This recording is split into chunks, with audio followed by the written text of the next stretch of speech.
Hello students and welcome back to channel Siraj Shaikh daily study. आज SY BCom SY BAF का management accounting का lecture number 2 होगा, जिसमें हम कवर करेंगे फाइनेंशियल स्टेटमेंट। आज स्टार्ट करेंगे आज का क्लास।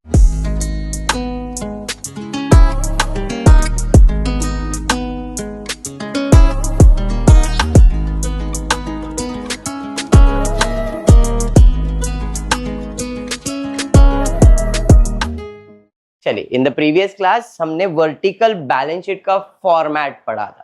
अगर आपको गलती से याद हो तो पैसा आएगा 2 जगह से और जाएगा 3 जगह पे। जो पैसा आता है उसे सोर्सेज ऑफ फंड कहते हैं, आपका लाइबिलिटीज हो गया ये।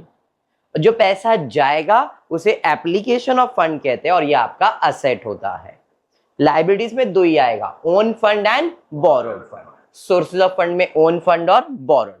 ओन फंड में क्या क्या आता है? Share holder fund, reserves and surplus, miscellaneous expenses. Own fund कैसे मिलेगा? तो शेयर होल्डर फंड है, ऐड करूंगा रिजर्व्स एंड सरप्लस, माइनस करूंगा मिसलेनियस एक्सपेंसेस, तो ओन फंड मिल जाएगा। बोरोड फंड में सिक्योर्ड अनसिक्योर्ड होता है, इसके लिए डायरेक्टली बोरोड फंड लिखा है। एप्लीकेशन ऑफ फंड में 3 चीज है, fix asset, investment, working capital. समझ में आया? तो फिक्स असेट आपको पता है ये क्या है, इन्वेस्टमेंट आपको पता है, वर्किंग कैपिटल का मतलब current asset minus current liability.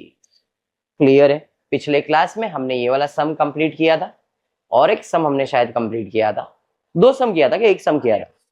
2 ना? हाँ, ये फर्स्ट सम और ये आपका सेकेंड सम। 2 सम हमने कंप्लीट किया है। आज एसवाई बीकॉम की टेक्स्ट बुक से ही सम लिया जा रहा है। पेज नंबर 31 है, सम नंबर 1।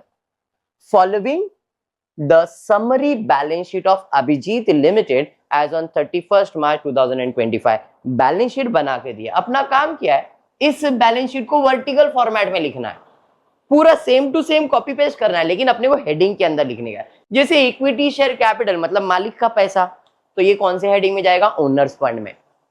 प्रेफरेंस शेयर्स, मालिक का पैसा कहां जाएगा? ओनर्स फंड में। डिबेंचर्स बोरोड फंड होता है। तो अपने को क्या करना है, इसमें सबको समझना है कि कौन सा हेडिंग है और उस हेडिंग में उसको लिखना है।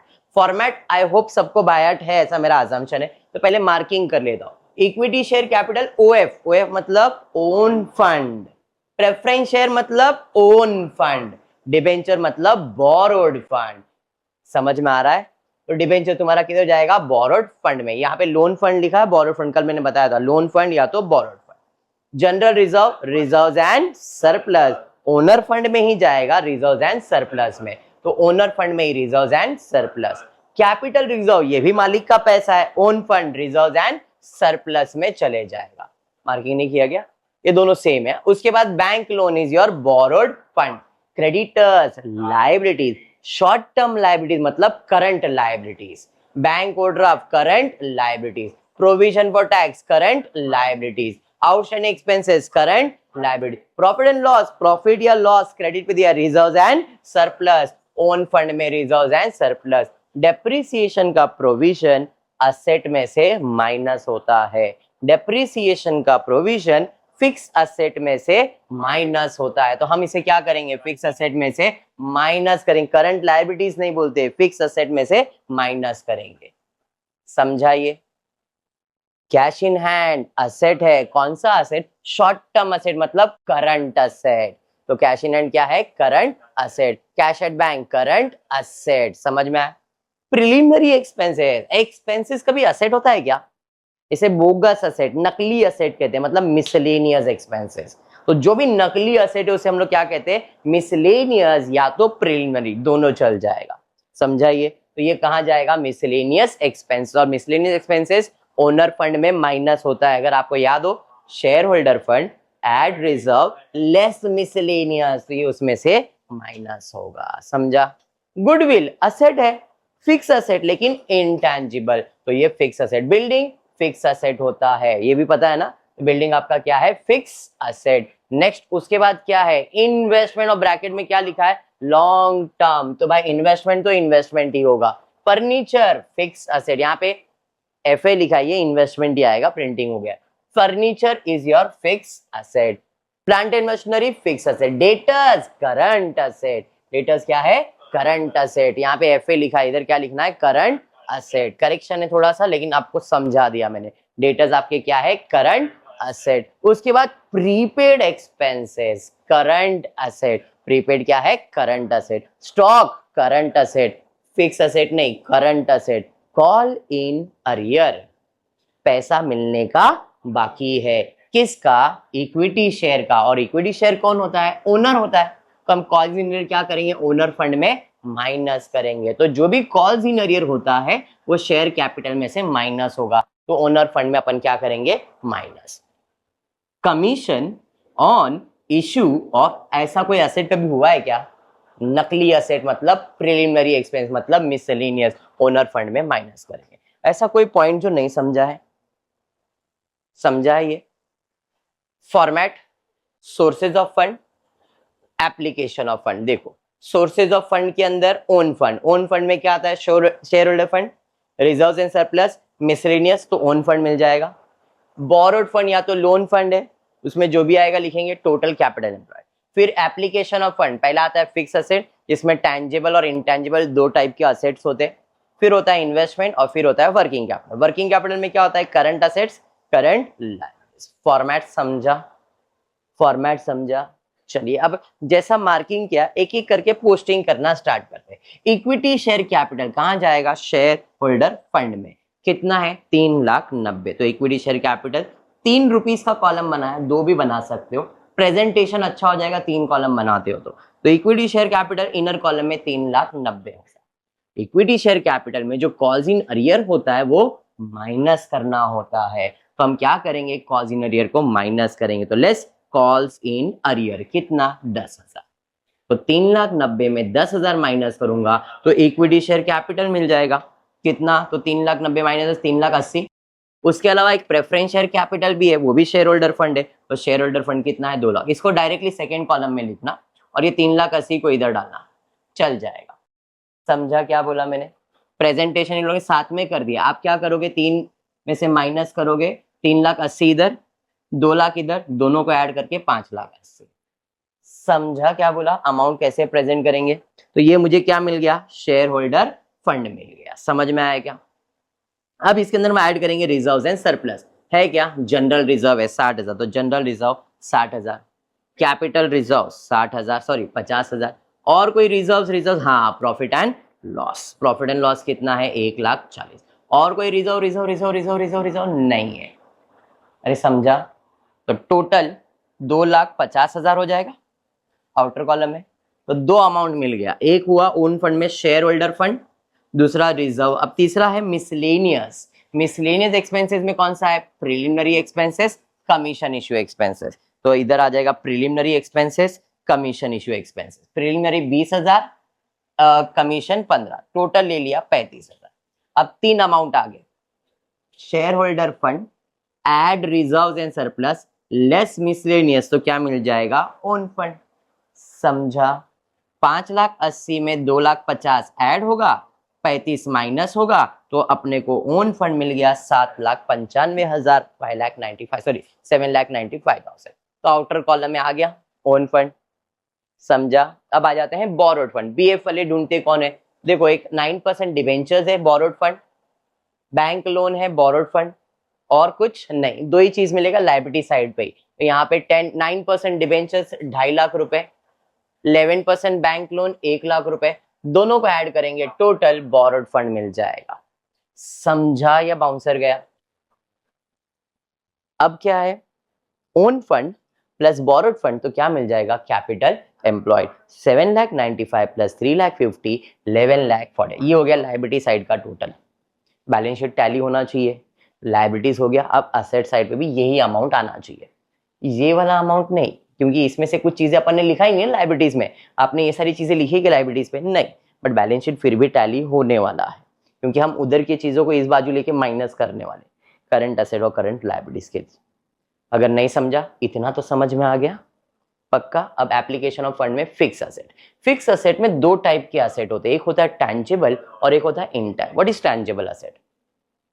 पता नहीं, वो असेट जिसे आप देख सकते हो, वो असेट जिसे आप देख सकते हो, building, computer, plant and machinery, तुम्हारा furniture, loose tool, computer, motor car, ये सब देख सकते हैं अपन, ये फिक्स असेट है। और जो असेट आप देख नहीं सकते हो फिर भी वो आपका असेट है, गुडविल। गुडविल दिखता है क्या, लेकिन वो मेरा असेट है ना, उसे हम लोग इंटेंजिबल असेट कहते हैं। पेटेंट, पेटेंट क्या होता है? पेटेंट, अगर मैं कोई पिक्चर बनाता हूँ तो उसके ऊपर एक राइट डाल देता हूँ कि भाई ये मेरा ही अधिकार है। अब वो अधिकार थोड़ी दिखता है, बट वो मेरा प्रॉपर्टी है। जब भी मैं उसे बेचूंगा तो पैसा तो मिलेगा ही ना मुझे, तो मेरा इंटेंजिबल असेट्स है।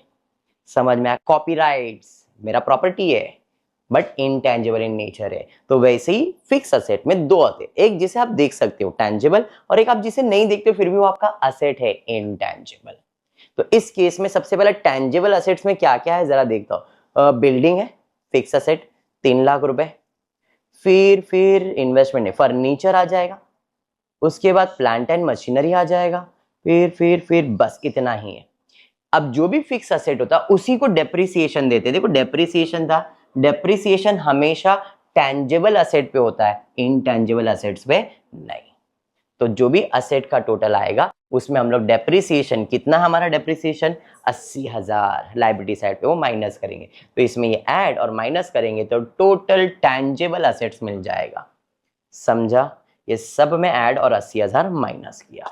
टेंजिबल असेट समझ में आया मंगू? मंगू अब इनटेंजिबल असेट्स में एक ही है, गुडविल ही है खाली, तो भाई गुडविल लिख दिया। अब दोनों को ऐड करो तो टोटल फिक्स असेट 7,70,000 प्लस 1,00,000 करोगे 8,70,000 टोटल फिक्स असेट्स आ गया। समझाइए? इन्वेस्टमेंट डायरेक्टली दिया हुआ है, इन्वेस्टमेंट कितना 2,00,000, तो डायरेक्टली 2,00,000 दिया। ठीक है, अब उसके बाद हमको सॉल्व करना है वर्किंग कैपिटल, जिसमें सबसे पहला चाहिए करंट असेट। करंट असेट में पहला क्या है? कैश इन हैंड, तो कैश इन हैंड। ठीक है, उसके बाद कैश एट बैंक, भाई cash at bank. Preliminary expenses, ये भी करंट असेट्स है। नहीं नहीं, ये तो अपन ने माइनस कर दिया था। गुडविल हो गया, बिल्डिंग हो गया, investment, furniture, plan, debtors. Prepaid expenses को हम लोग नॉन क्विक असेट कहते हैं। कल मैंने बताया था क्यूए लिखा हुआ है, क्विक और नॉन क्विक। अभी यहाँ पे आप देखो तो करंट असेट में टोटल लिक्विड असेट लिखा हुआ है। लिक्विड मतलब क्विक असेट, और प्रीपेड, प्रीपेड नॉन क्विक। अब ये होता क्या है? वो असेट जिसको फट से पैसे में कन्वर्ट कर सकते हैं। कैश तो कैश ही, वो तो कन्वर्ट करने की जरूरत नहीं है, तो प्रॉपर्टी फट से कन्वर्ट हो गया है। कस्टमर भाई फटफट पैसा दे देगा, भाई 1 महीने 2 महीने के अंदर उधार मिल जाएगा। लेकिन ये जो प्रीपेड होता है ये अपन एडवांस देके रखते हैं, भाई इसका बेनिफिट तो आने वाले साल में मिलेगा, तो ये नॉन क्विक हो गया। समझ में आया? तो नॉन क्विक असेट के अंदर एक है प्रीपेड और एक है स्टॉक, दो चीज नॉन क्विक असेट है। समझा? तो नॉन क्विक असेट के अंदर ये तो आपका लिक्विड असेट हो गया, इन्वेंट्रीज यानी कि स्टॉक और प्रीपेड, ये दो ही चीज है। याद रखो सब करंट असेट क्विक होता है, खाली ये दो चीज को छोड़ के, stock and prepaid expenses.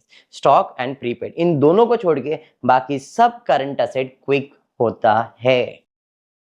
Stock और प्रीपेड, स्टॉक और प्रीपेड, स्टॉक और प्रीपेड, ये दो चीज को छोड़ दो बाकी सब क्विक असेट होता है। क्विक का नाम है लिक्विड असेट भी, क्विक असेट या तो लिक्विड असेट।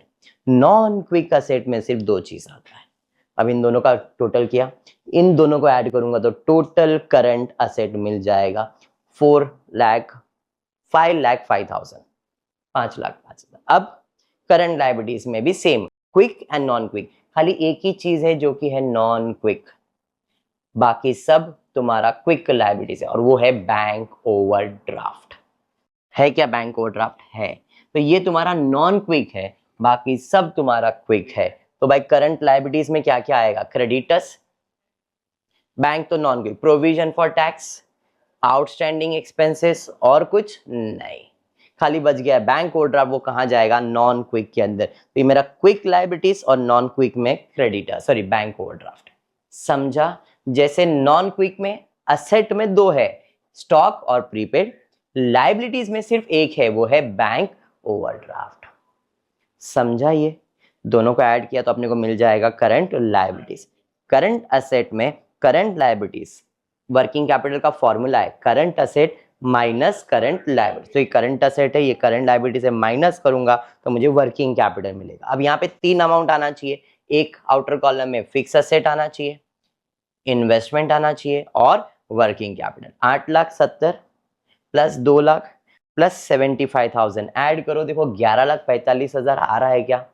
870, 10,70,000 हो गया, 10 70 और 70 11,40,000 और 5 11,45,000। समझा सम? आपका टोटल 11,45,000।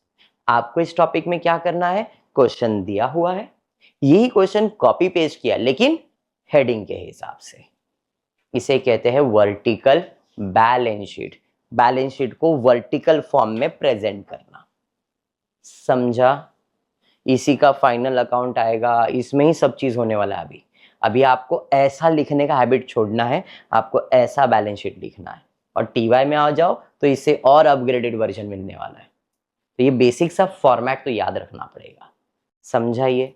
टीवाई इजी नहीं है, इसलिए ये बेसिक स्टार्ट करवाया कि वर्टिकल लिखना चालू करो, फाइनल अकाउंट इसमें करना चालू करो, क्योंकि TY will be difficult for such balance sheet. ठीक है? हाँ, तो आज क्लास में इतना ही है। होपफुली वीडियो पसंद आया तो प्लीज वीडियो को लाइक कर देना, फ्रेंड्स ग्रुप में शेयर करना, चैनल को सब्सक्राइब करना। Thank you for watching the video. धन्यवाद।